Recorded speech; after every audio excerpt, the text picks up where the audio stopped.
Bonjour et bienvenue à vous dans ce moment Question de parents. Un moment pour vous accompagner dans votre rôle parental et retrouver de la sérénité dans votre quotidien avec vos enfants. Aujourd'hui, nous allons voir ensemble comment est-ce qu'on peut bannir tout ce qui est punition, chantage, menaces, fessées pour susciter de la coopération auprès des enfants. Vaste question. Tout d'abord, pour commencer, je me présente. Je suis Ariane Fagnon. Je suis accompagnante à la parentalité et formatrice. J'accompagne des parents et des professionnels à pouvoir trouver des solutions respectueuses pour éduquer les enfants. Tout d'abord, je voudrais vous dire combien je trouve qu'il est difficile d'être parent.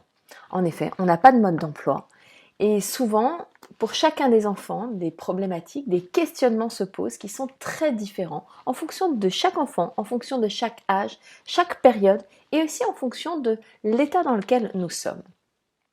Les émotions qu'on peut éprouver nous, mais aussi nos enfants. Dans cet immense travail en tant que parents, il est nécessaire pour nous de comprendre ce qui se passe pour nos enfants, mais aussi et avant tout pour nous. Je parle ici des émotions.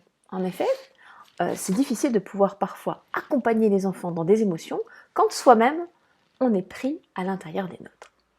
Alors j'aimerais qu'on voit ensemble une question qui est vraiment fondamentale. C'est celle des besoins. Pour pouvoir commencer, j'aimerais qu'on fasse un détour par une pyramide qui a été faite par Maslow. Cette pyramide, donc je vous mets juste là, elle regroupe tous les besoins des êtres humains. Et quand je dis tous les êtres humains, c'est quel que soit leur âge, leur religion, l'endroit où ils vivent dans le monde, quel que soit leur genre, tous les êtres humains ont et ressentent les mêmes besoins. Alors comme vous voyez, tout en bas de la pyramide, on va avoir tout ce qui est besoin physiologique. Donc tout ce qui est manger, boire, dormir, respirer, se reproduire, déféquer. Au-dessus, il va y avoir tout ce qui est le besoin de sécurité. La sécurité du corps, de l'emploi, de la santé, de la propriété. Ensuite, on a tout ce qui est des besoins sociaux, tout ce qui lie les personnes entre elles, l'amour, l'amitié, l'appartenance, l'intimité. Au-dessus, encore, on va avoir tout ce qui est estime, confiance, respect des autres, estime personnelle. Et enfin, au-dessus, on va avoir tout ce qui est accomplissement personnel, développement personnel. Alors, pourquoi je trouve qu'elle est vraiment importante et nécessaire, cette pyramide ? Dans cette pyramide, ce qui est intéressant, c'est de voir que tous les besoins sont universels et que les besoins sont partagés par les parents, mais aussi les enfants. Alors, en quoi, en tant que parents, ça peut nous aider ? Quand on regarde la pyramide, vous pouvez voir que tout ce qui est besoin de sécurité, du corps, de l'emploi, de la santé, de la propriété, avoir un toit sur la tête, savoir qu'est-ce qu'on va manger, etc. Tous ces besoins de sécurité, ils sont donc à peu près au deuxième étage. Pour Maslow, il est difficile de pouvoir satisfaire les besoins d'un étage si ceux de celui d'en dessous ne sont pas comblés. Exemple, c'est difficile de pouvoir chercher du travail, d'avoir la sécurité de l'emploi, si déjà je ne sais pas ce que je vais manger ce soir. C'est difficile d'avoir envie d'appartenir à un groupe social, de sortir, de faire des connaissances, si je suis dans une situation d'une précarité ou bien si j'ai des problèmes, si je suis très malade, si j'ai une santé qui est parfois défaillante. Donc, alors bien entendu, ce n'est pas une généralité, mais c'est un angle de vue. C'est vraiment quelque chose, un outil qu'on peut utiliser pour mieux comprendre. Donc ça veut dire que si je me sens en sécurité, alors du coup, je vais avoir tendance à pouvoir aller plus facilement vers les autres, à me lier avec les autres. Et c'est à cet endroit-là, je trouve qu'il est intéressant de s'arrêter.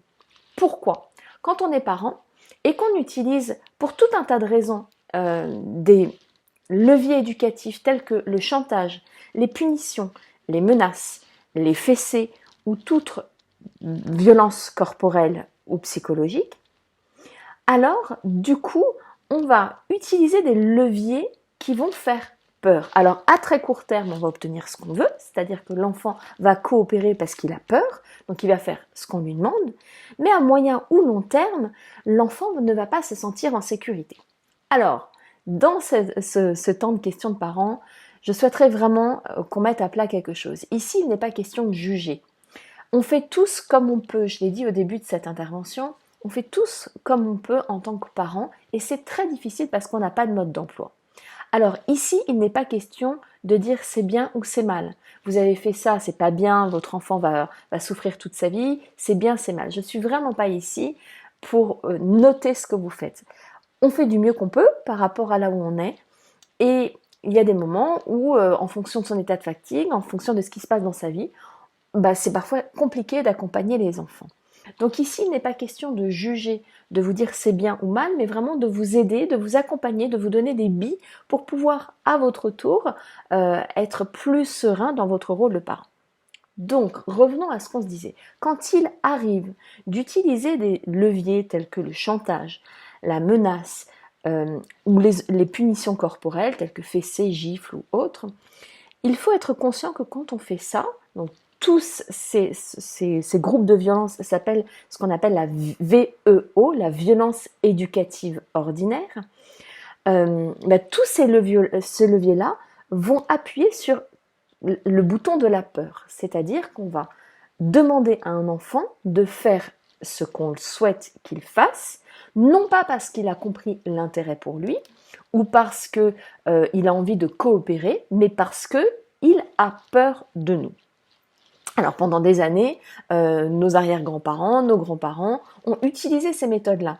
Et elles produisaient des effets qui étaient plus ou moins, avec plus ou moins de retentissement sur le développement d'une personne. En tout cas, aujourd'hui, moi, j'ai envie de vous accompagner de façon à ce que les leviers que vous utilisiez soient respectueux des êtres, des petits êtres que sont vos enfants. Donc, comment est-ce que finalement on va pouvoir avancer avec son enfant sans utiliser ces leviers-là? C'est une vaste question, n'est-ce pas? Alors, par rapport à cette pyramide dont je vous ai parlé, de Maslow qui regroupe les besoins, ce qui est intéressant, c'est de savoir, de faire le lien entre les émotions et les besoins. Pourquoi? Parce que l'émotion qui se passe à l'intérieur de moi est toujours, et j'insiste et je pourrais le dire 150 fois, toujours l'indication d'un besoin qui est satisfait ou non satisfait. Concrètement, quand tous mes besoins sont satisfaits, par exemple si je suis en vacances au bord de la mer, si j'ai une personne qui s'occupe de faire mes repas, si mes enfants s'amusent avec d'autres enfants, si je suis proche de la nature, je n'ai pas de problème d'argent, je suis entourée de mes amis, de ma famille, de mes proches, alors tous mes besoins vont être satisfaits. Du coup, je vais être dans des dispositions plutôt positives. Et à ce moment-là, s'il se présente une situation qui est compliquée avec mes enfants, il y a fort à penser que ça ne va pas me perturber autant que si j'étais dans une situation, je sais pas moi, par exemple au plein mois de novembre, je sors d'un rhume, l'ascenseur est en panne dans mon immeuble, j'ai eu un problème avec, je sais pas moi, mon patron, peut-être j'ai mal dormi, j'ai eu quelque chose qui s'est passé avec mon mari ou mes enfants le matin, je suis contrariée, voilà. Et la même situation que celle quand j'étais en vacances va se présenter à moi. Et du coup, comme mes besoins ne sont pas satisfaits, alors je vais être moins disponible, je vais réagir de façon complètement différente en fonction de si mes besoins sont satisfaits ou pas. Concrètement, vous le voyez bien, quand vous êtes fatigué, vous vous énervez beaucoup plus rapidement, vous êtes beaucoup moins patient que quand vous avez passé une bonne nuit de sommeil. Donc, c'est très important de faire le lien entre les besoins et les émotions. On en reparlera dans un prochain question de parents exprès sur les émotions. Mais dans celui-ci, c'était très important pour moi de pouvoir commencer par cette partie-là. Pourquoi? Parce que maintenant, on va parler du lien entre ce qui se passe dans notre corps et la compréhension de ça. Concrètement, ça veut dire quoi? Chaque émotion va susciter une réaction à l'intérieur du corps. Et quand on va utiliser les leviers du chantage, de la menace, des fessées, dans le rôle éducatif avec les enfants, on va appuyer sur le bouton de la peur. Or, la peur, quand on rentre à l'intérieur du corps pour voir qu'est-ce qui se passe, quand une personne a peur, elle est ce qu'on appelle sidérée, c'est-à-dire qu'elle est complètement figée, bloquée à l'intérieur d'elle. Et elle a deux réactions. La première, c'est fuir, donc ne pas aller dans la situation qui est en train de se présenter à elle, ou bien attaquer. Donc quand on a peur, concrètement, on n'est pas dans les meilleures dispositions pour faire quelque chose. Alors en tant que parent, en quoi c'est important? Si j'ai envie que mon enfant range sa chambre, si j'ai envie qu'il m'aide à pouvoir mettre la table, si j'appuie sur ce bouton de la peur, qu'est-ce que je vais provoquer chez lui? Je vais provoquer de la sidération. C'est-à-dire que mon enfant va être bloqué, vraiment bloqué, sidéré. Et par rapport à tout ça, voilà ce que nous allons voir.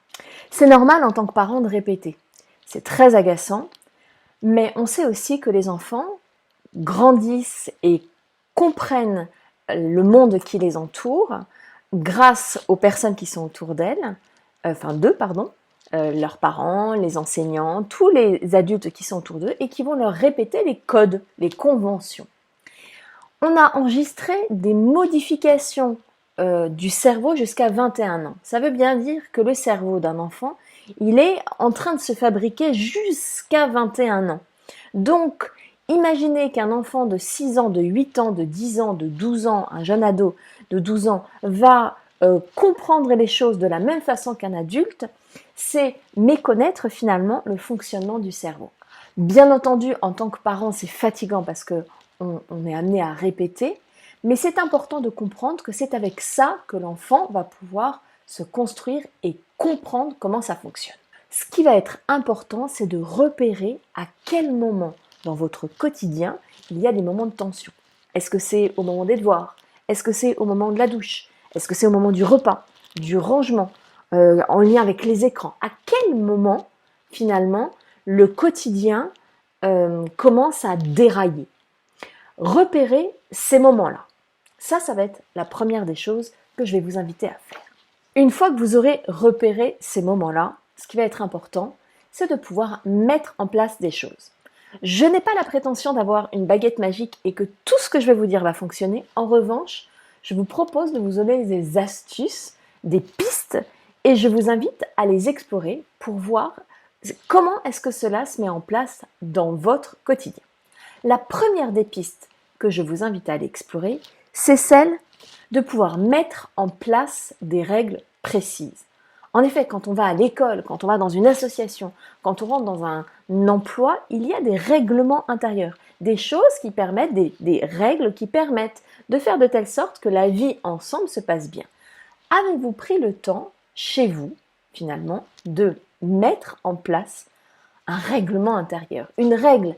Alors, il ne s'agit pas forcément là de passer par quelque chose d'écrit, mais ça peut être déjà d'être au clair dans le couple, si on est en couple, sur quelles sont les règles de notre maison, quelles sont les choses qui sont interdites et non négociables, et quelles sont les choses sur lesquelles on peut négocier.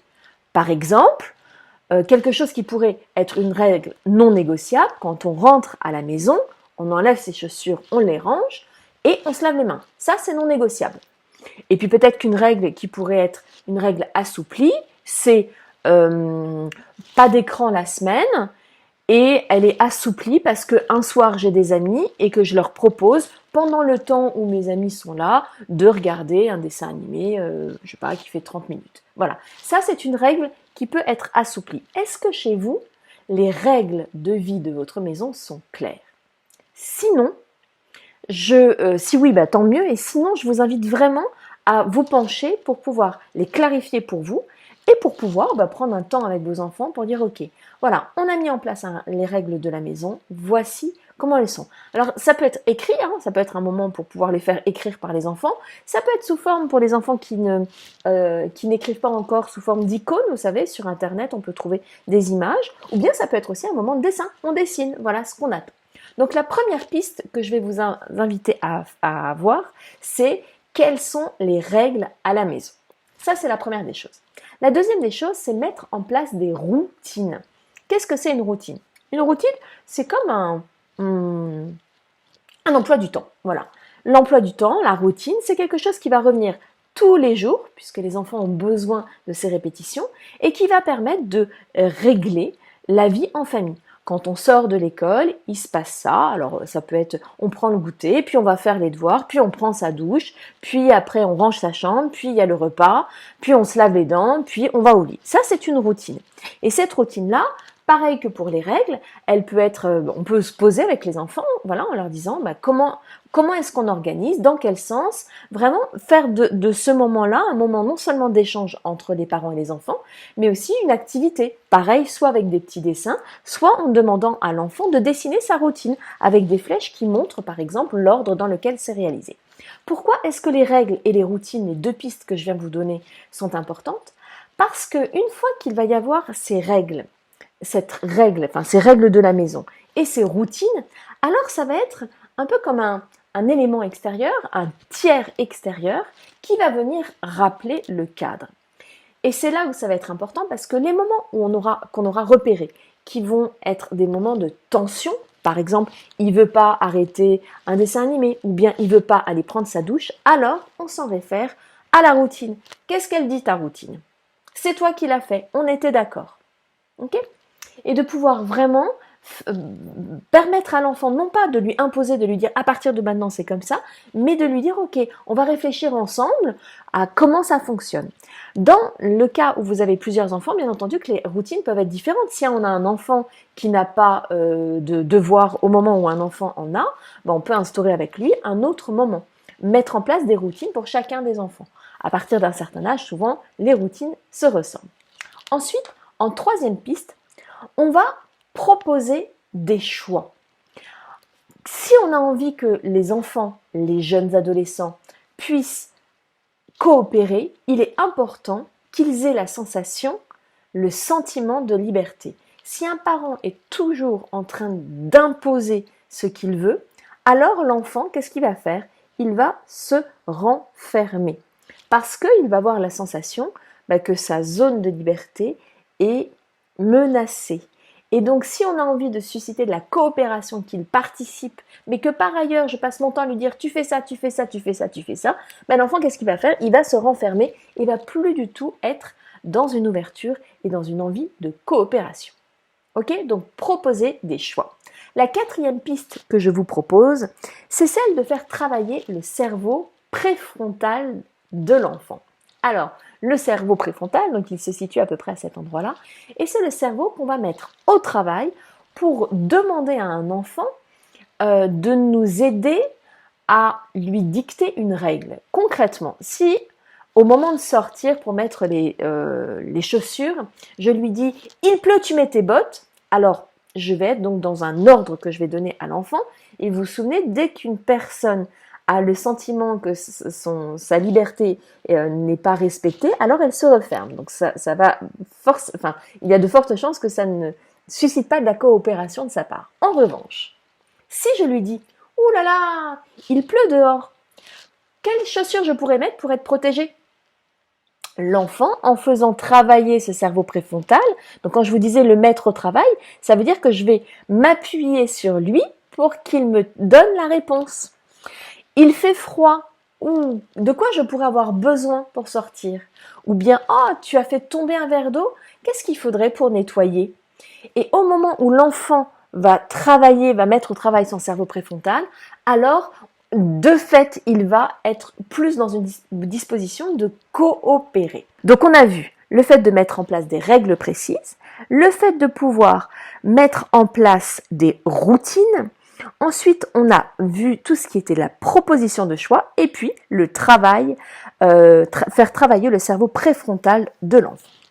Ensuite, nous allons voir tout ce qui est de l'ordre des marques d'attention, du fait de jouer avec les enfants.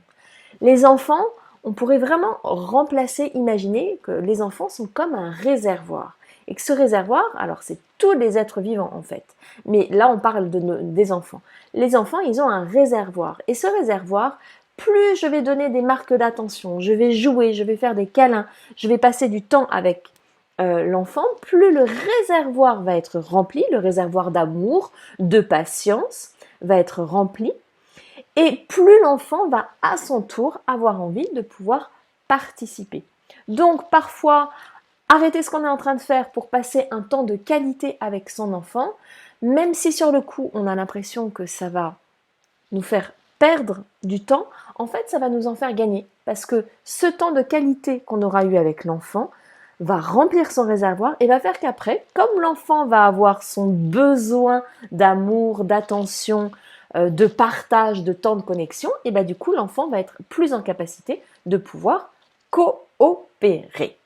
D'accord? Ensuite, pour les plus petits, on va pouvoir modifier l'environnement. Une fois que vous avez repéré quels sont les moments de tension, si les moments de tension avec votre enfant sont liés à quelque chose qui est dans la maison, ça peut être un canapé, ça peut être une table, des bibelots, quelque chose dans son environnement, peut-être que ça vaut le coup de modifier pendant quelque temps l'environnement, dès lors que ça ne modifie pas l'intégralité de la mise en place de l'appartement, de pouvoir modifier un tout petit peu l'environnement pour éviter de rentrer dans ces zones de conflit. Parce que souvenez-vous, peut-être ce qu'on s'est dit, c'est qu'en tant que parent, on n'a pas de mode d'emploi, donc on fait comme on peut, et puis on tâtonne. Et si pendant quelque temps, parce qu'on est très en tension avec un enfant, on peut un petit peu obtenir de répit sur un domaine, allons-y et acceptons ce répit qu'on peut s'offrir en modifiant l'environnement. Autre piste qu'on va pouvoir avoir, s'exprimer avec authenticité. Alors je sais que certains vont me dire oui, mais il ne faut pas se montrer faible devant un enfant. Qu'est-ce que ça veut dire s'exprimer avec authenticité? En aucun cas, il est question de prendre notre enfant, nos enfants, comme des amis, ou comme des psychologues, ou de les faire culpabiliser. Pas du tout.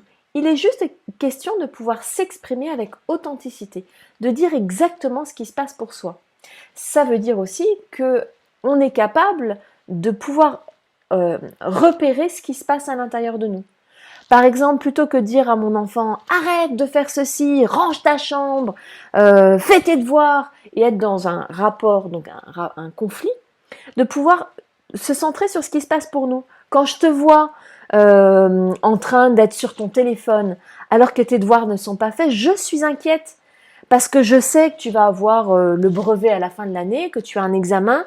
Et quand je vois que tu passes ton temps sur le téléphone, je m'inquiète pour toi parce que j'ai envie que tu puisses t'épanouir à l'école, j'ai envie que tu puisses trouver un jour un travail qui t'intéresse et que tu deviennes heureux dans ta vie.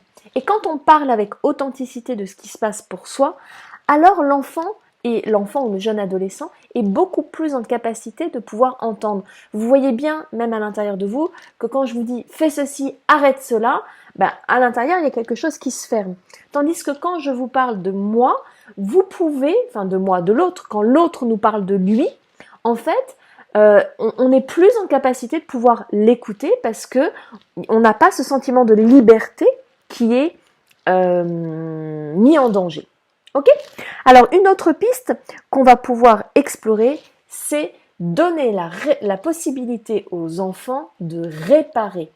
Quand un enfant fait quelque chose qui ne nous convient pas, quand il enfreint une règle, lui donner la possibilité de réparer. Et j'ai même envie de dire, le mettre à contribution sur qu'est-ce que tu pourrais faire pour réparer. Voilà, il s'est passé ça, tu as fait ça, ça peut être quelque chose qu'il a renversé, mais ça peut être une règle qu'il n'a pas respectée, ça peut être finalement un engagement qu'il avait pris qu'il n'a pas respecté.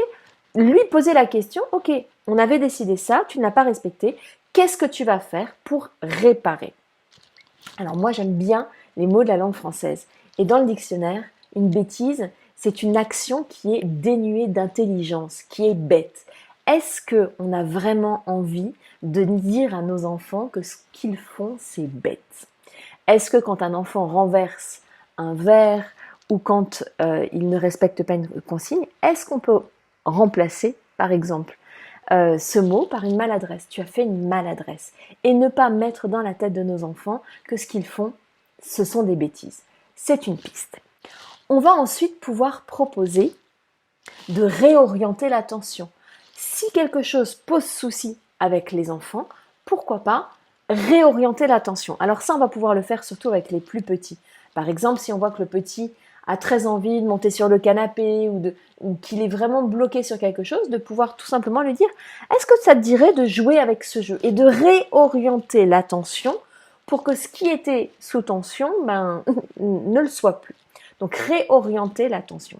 Et enfin, la dernière piste que je vais pouvoir vous proposer, c'est le fait de pouvoir remplacer le « si », ce qu'on peut utiliser comme formule « si tu fais ça, tu auras ça », donc le chantage, par le « dès que ».